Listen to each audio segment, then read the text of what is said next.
वंदे मातरम दोस्तों, आज हम कुतुबुद्दीन ऐबक के बारे में पढ़ेंगे जिसने स्लेव डायनेस्टी की शुरुआत की। तो आगे बढ़ते हैं। ये मैप है घुरीद एम्पायर का। इसमें आप देख सकते हैं कि मोहम्मद घोरी ने पूरे सिंध, पंजाब, गंगेटिक वैली, बिहार और बंगाल तक अपने साम्राज्य का विस्तार कर लिया था। ये देखिए, ये पूरा अपना गंगेटिक वैली है ये, और ये बिहार, ये बंगाल, ये पूरा पंजाब और सिंध है ना। तो इस पूरे क्षेत्र में मोहम्मद घोरी ने अपने साम्राज्य का विस्तार कर लिया था। मोहम्मद घोरी का कोई बेटा नहीं था, तो उसके मरने के बाद उसका भतीजा गियासुद्दीन घोर का सुल्तान बन जाता है। घोरी अपने स्लेव्स से बहुत प्रेम करता था, तो उसके मरने के बाद उसका साम्राज्य उसके स्लेव्स के बीच में बढ़ जाता है। तो हम देखते हैं कि गजनी में ताजुद्दीन यलदोज, सिंध और मुल्तान में नसरुद्दीन कुबाचा, लाहौर और दिल्ली में कुतुबुद्दीन ऐबक और बंगाल में अली मर्दन खान खुद को स्वतंत्र घोषित कर लेते हैं। तो ये देखते हैं कि मोहम्मद घोरी की जब मृत्यु होती है तो उसका कोई बेटा एटा नहीं था जो उसके साम्राज्य का उत्तराधिकारी बने। तो घोर में तो इसका भतीजा था गियासुद्दीन, वो शासक बन जाता है। लेकिन जो उसका भारतीय साम्राज्य था, पंजाब से लेके गजनी और पंजाब से लेके पूरे भारत तक, वह इसके स्लेव्स के बीच में बढ़ जाता है। स्लेव्स को ये अपने बहुत चाहता था, लड़कों के जैसे चाहता था।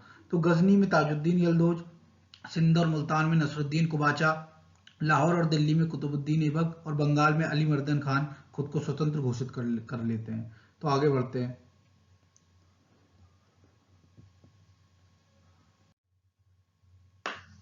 ये है कुतुबुद्दीन ऐबक की पिक्चर। ये कुतुबुद्दीन ऐबक की पिक्चर, ये आप देख सकते हैं। ये देखिए, ठीक है। तो भारत में गुलाम वंश की स्थापना इसी ने करी थी, कुतुबुद्दीन ऐबक ने। तो आगे बढ़ते हैं और इसके बारे में जानते हैं। कुतुबुद्दीन ऐबक। कुतुबुद्दीन ऐबक का जन्म तुर्किस्तान की एक प्रभाव रखने वाले परिवार में हुआ था, लेकिन बचपन में किसी युद्ध में उसे बंदी बना लिया जाता है और निशापुर के काजी को बेच दिया जाता है। उसको काजी के द्वारा उचित शिक्षा की दी जाती है, लेकिन काजी के मरने के बाद उसके बेटे ऐबक को मोहम्मद घोरी को बेच देते हैं। ऐबक के गुणों और क्षमताओं से प्रभावित होकर घोरी उसको अपनी सेना में कमांडर बना देता है। जब घोरी भारत पर आक्रमण करता है तो उसके युद्धों में ऐबक महत्वपूर्ण भूमिका निभाता है। इससे प्रभावित होकर घोरी ने ऐबक को मलिक और सिपह सलार की उपाधि प्रदान की। तराइन के दूसरे युद्ध के बाद घोरी ऐबक को अपने भारत में जीते राज्यों का वायसरॉय नियुक्त कर देता है। तो कुतुबुद्दीन ऐबक का जन्म कहाँ हुआ था? तुर्किस्तान में हुआ था, एक अच्छे खासे परिवार में। लेकिन क्या, एक युद्ध होता है, उसमें इसको बंदी बना लिया जाता है। उसमें समय ये प्रचलन में था कि युद्ध में बंदी बना लिया जाता था। तो उसको बंदी बना के निशापुर नामक स्थान में काजी था, उसको बेच दिया जाता है। काजी इसको पूरी मतलब शिक्षा वगैरह, मिलिट्री ट्रेनिंग वगैरह सब कुछ देता है, एजुकेशन और मिलिट्री ट्रेनिंग देता है। लेकिन काजी के मरने के बाद जो उसके बेटे रहते हैं, वो ऐबक को घोरी को बेच देते हैं। अब ये बहुत ही ज्यादा स्किलफुल था, बहुत अच्छी क्वालिटीज थी, अच्छा लड़ाई करता था, अच्छा कमांडर बन सकता था। तो इसकी ये सारी खूबियों को देख के घोरी इसको कमांडर बना देता है। जब घोरी भारत में आक्रमण करता है तो इसकी कई युद्धों में ये ऐबक ऐसा कमांडर रोल प्ले करता है और युद्ध जीतता है। तो इससे प्रभावित होता है कौन? घोरी। और इसको टाइटल देता है मलिक और सिपह सलार का। मलिक और सिपह सलार का यानी कमांडर। ठीक है, कमांडर। मलिक और सिपह सलार की उपाधि किसने धारण करी थी? वो ऐबक ने धारण करी थी। किसने दिया था उसको? घोरी ने मलिक और सिपह सलार की उपाधि ऐबक को दी थी। तो तराइन की दूसरा युद्ध जब होता है, इसमें पृथ्वीराज चौहान की हार होती है। उसके बाद घोरी गजनी लौट जाता है, लेकिन गजनी लौटने से पहले ऐबक को वो अपना वायसरॉय अपॉइंट कर देता है ना। जैसे हमने पहले जाना था, अपना वायसरॉय अपॉइंट कर देता है, और जितने भी भारत में जितने भी साम्राज्य बनाया था, जीता था, उसकी पूरी जिम्मेदारी किसको दे देता है? ऐबक को दे देता है। तो चलिए आगे बढ़ते हैं। Achievement of Aibak as a commander. Commander रहते हुए उसने झांसी, दिल्ली, मेरठ, बुलंदशहर, रणथंभौर, महोबा, कालपी, बदायूं और कलिंजर को जीता।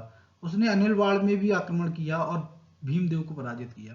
तो जब इसको कमांडर या मलिक या सिपह सलार बना देता है घोरी, तो घोरी के चले जाने के बाद ये बहुत सारे किलों को जीता है, झांसी, दिल्ली, मेरठ, ये सब।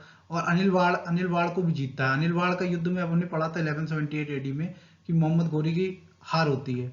लेकिन ऐबक बाद में जब घोरी के जाने के बाद अनिलवाड़ पे आक्रमण करता है और भीमदेव को बुरी तरह से पराजित करता है। Accession of Qutubuddin Aibak. ऐबक का राज्याभिषेक। 1206 एडी में घोरी की मृत्यु हो जाती है। लाहौर के आमिर ऐबक को आमंत्रित करते हैं और उसको घोरी के भारत के साम्राज्य का भार सौंप देते हैं। तो जब 1206 एडी में मोहम्मद घोरी की मृत्यु हो जाती है, उसकी मृत्यु के बाद जो सबसे काबिल व्यक्ति रहता है वो ऐबक रहता है, ऐबक, क्योंकि इसकी युद्ध में क्षमताएं सबने देख ली रहती हैं। तो जो लाहौर के नोबल्स रहते हैं, लाहौर के आमिर, नोबल्स को आमिर भी कहते हैं, वह ऐबक को आमंत्रित करते हैं कि वह आए और देश की सोवराइन पावर्स जो हैं, सारी शक्तियां हैं राज्य की, उसे ग्रहण करे। तो ऐबक लाहौर जाता है और सभी शक्तियों को ग्रहण करता है। शक्तियां ग्रहण करने के बाद ऐबक ना तो सुल्तान की उपाधि ग्रहण करता है, ना तो अपने नाम के सिक्के चलवाता है। ऐसा करने के दो कारण थे। पहला तो यह था कि वह घोरी का दास था और घोरी ने उसको दासत्व से मुक्ति नहीं दी थी, तो वह कोई विवाद नहीं चाहता था। दूसरा, वह कूटनीतिक उपायों से अपनी शक्तियों को मजबूत करना चाहता था। अपने मिशन को प्राप्त करने के लिए उसने वैवाहिक संबंधों की नीति अपनाई। तो जब ये लाहौर बुलाते हैं, लाहौर में आके अपना राजा बन जाता है, ठीक है, लेकिन सुल्तान की उपाधि नहीं लेता है। उसके लिए न लेने के पीछे कई कारण थे। एक कारण तो ये था कि जो ऐबक जब सुल्तान बनता है, उपाधि नहीं लेता है, लेकिन जब सुल्तान बनता है तब वह उसको दासत्व से मुक्ति नहीं मिली थी, तब भी स्लेव था मोहम्मद घोरी का। मोहम्मद घोरी ने मरने के पहले इसको स्लेवरी से मुक्ति नहीं दी थी, तो यह कोई विवाद में नहीं पड़ना चाहता था। दूसरी बात, इसके बहुत सारे अपोनेंट थे, हमने देखा ताजुद्दीन यल्दोज, कुबाचा बंगाल में, और बहुत सारे नोबल्स इसके खिलाफ भी थे। तो किसी विवाद में नहीं पड़ना चाहता है, तो उसने दूसरा उपाय अपनाया। उसने कूटनीति का इस्तेमाल किया और वैवाहिक संबंध स्थापित किए। तो आगे बढ़ते हैं।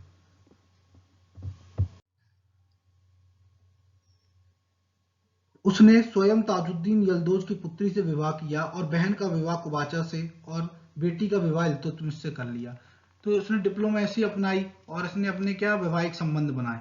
तो उसने ताजुद्दीन यल्दोज जो गजनी का सुल्तान बन गया था, ताजुद्दीन यल्दोज की बेटी से इसने निकाह कर लिया और अपनी बहन का निकाह कुबाचा से कर दिया और अपनी बेटी का निकाह इल्तुतमिश से कर दिया। तो इस तरह से इसने अपने बराबर के जो शक्तिशाली व्यक्ति थे उनसे मधुर संबंध बनाने की कोशिश की। उसके घोर के सुल्तान उसने घोर के सुल्तान गियासुद्दीन से भी प्रार्थना की कि उसे भारत का स्वतंत्र शासक घोषित कर दिया जाए। गियासुद्दीन उसकी प्रार्थना स्वीकार करता है और उसे शाही चिन्ह और सुल्तान की उपाधि प्रदान करता है। तो जो इसने पहले तो मैट्रिमोनियल रिलेशंस राजा लोग बनाते थे, ठीक है, तो इसने ही बनाए ताकि जो अपने विरोधी थे उनको काबू किया जा सके। और दूसरी तरफ इसने जो घोर में सुल्तान बना था इसने घोर में जो सुल्तान बना था, गियासुद्दीन उसका नाम था, तो उस पर प्रार्थना करता है कि मेरे को भारत का स्वतंत्र शासक घोषित कर लिया जाए। तो ठीक है, तो गियासुद्दीन इसकी रिक्वेस्ट मान लेता है और इसे जो शाही चिन्ह प्रदान करता है और सुल्तान की उपाधि प्रदान करता है। तो आगे बढ़ते हैं। भारत का शासक बनने के बाद उसका अधिकांश समय विद्रोहों को शांत करने में, विपक्ष को शांत करने में और दूसरी समस्याओं में व्यतीत होता है। वह कोई नया इन्वेजन नहीं कर पाता है, उसका पूरा ध्यान साम्राज्य को कंसोलिडेट करने में जाता है। जब ये भारत का शासक बना था, after becoming the ruler of India, इसका जो मेन काम उस समय ये था कि जो उसके अपोनेंट्स थे उनको शांत किया जाए, और तो इसलिए वो अपना साम्राज्य का विस्तार नहीं कर पाता है। इसका पूरा समय इसी में व्यतीत होता है।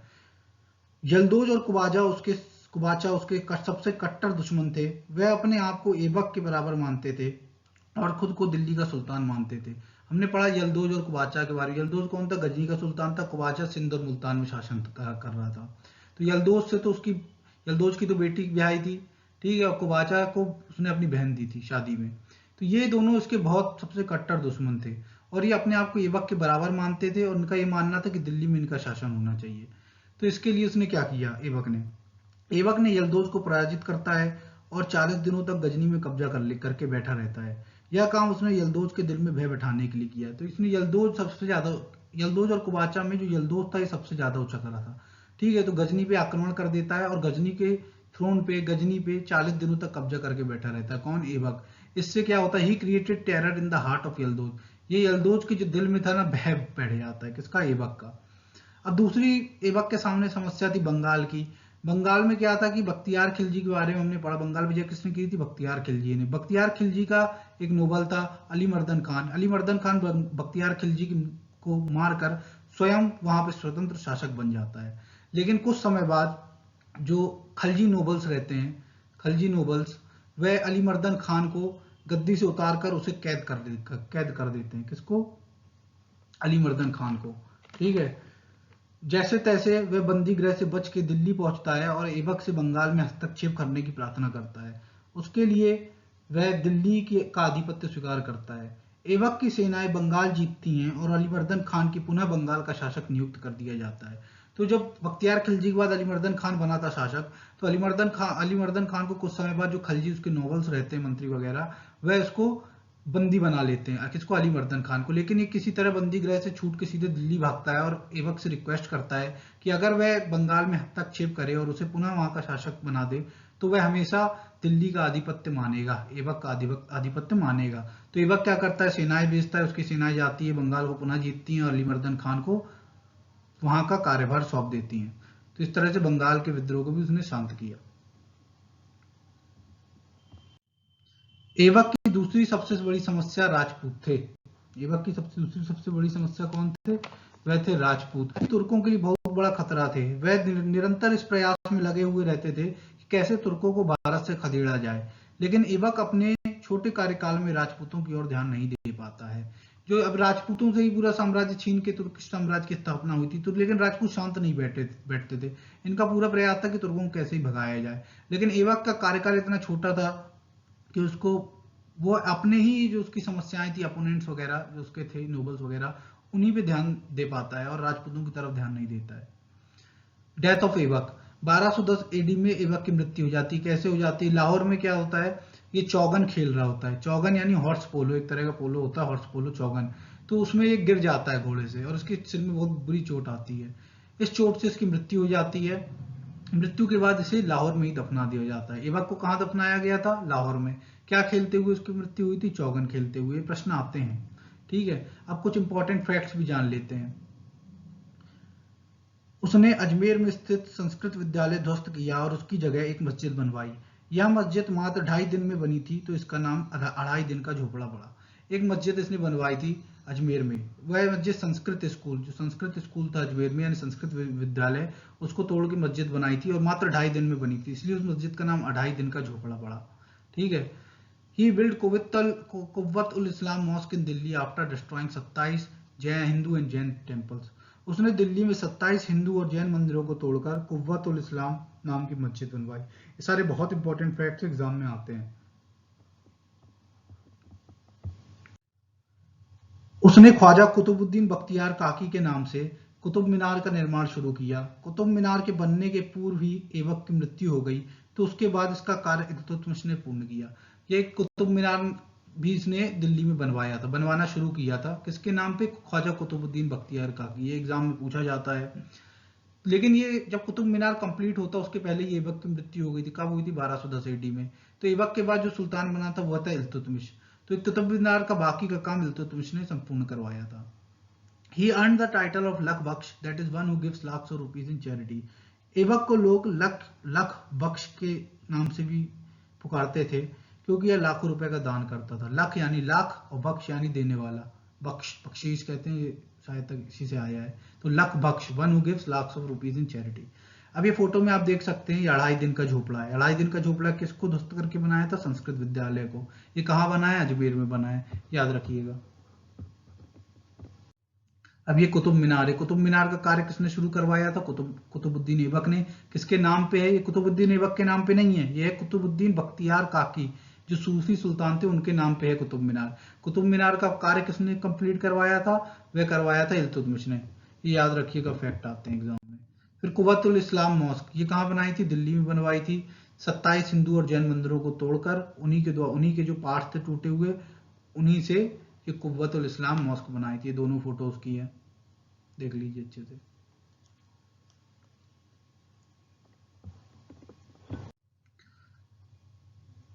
ऐबक के मरने के बाद उसके फॉलोअर्स में अराजकता फैल गई। लाहौर के अमीरों ने आराम शाह, जो ऐबक का बेटा था, को गद्दी में बैठा दिया, जो एक कमजोर शासक था। बहुत सोचने विचारने के बाद उन्होंने इल्तुतमिश को दिल्ली आमंत्रित किया, जो ऐबक का दामाद था और बदायूं का गवर्नर था।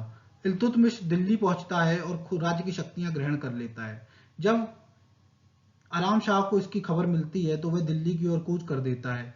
दिल्ली के निकट जूद नामक स्थान में आराम शाह की पराजय होती है और इल्तुतमिश सुल्तान बनता है। तो तो क्या हुआ, ऐबक की मृत्यु के बाद पूरा अराजकता का माहौल बन गया कि किसको सुल्तान बनाया जाए। तो ऐबक का एक कमजोर लड़का था आराम शाह, मतलब लोगों को मालूम था ये अच्छा शासक नहीं है, तो काम चलाऊ शासक इसको नियुक्त कर दिया जाता आराम शाह को लाहौर में।